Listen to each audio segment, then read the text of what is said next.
Suella Braverman's letter to the Prime Minister is excoriating. I've never seen anything like it, and it's part of the sulphurous mood on the Tory backbenches. Aside from accusing him of weakness, betrayal, of having no intention of fulfilling the pledges made to the British people, and of failure to deliver it, shows something deeper.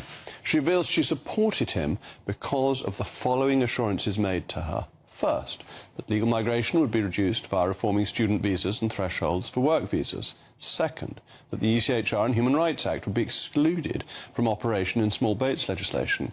Third, that the Northern Ireland Protocol and retained EU law bills would be delivered in their then existing forms. And finally, that unequivocal statutory guidance would be issued to schools regarding gender identity with single-sex spaces protected.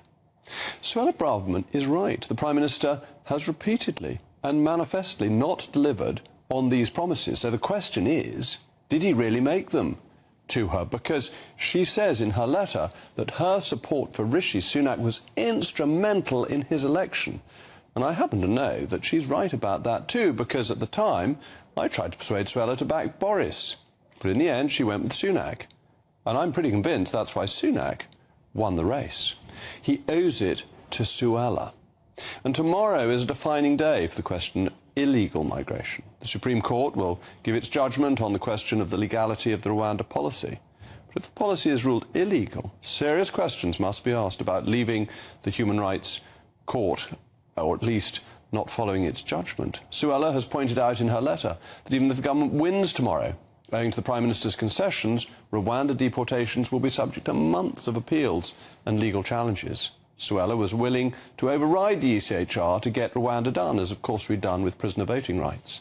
But equally important, Suella was willing to resist the Treasury and ABR orthodoxy that has led to mass legal migration.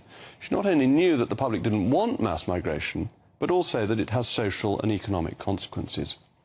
Sadly, this government no longer seems serious about solving illegal or even legal migration. If the government isn't careful, this will be reflected at the next election. As the New Conservative said in its statement today, the Conservative Party now looks like it is deliberately walking away from the coalition of voters who brought us into power with a large majority in 2019. If we are to win the election, we must cut taxes such as death duties or corporation tax.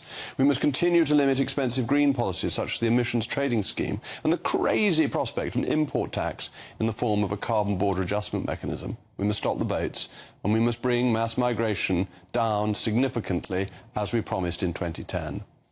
But these cabinet changes seem to be a sign that the Prime Minister doesn't want to satisfy the mandate that voters gave to Boris.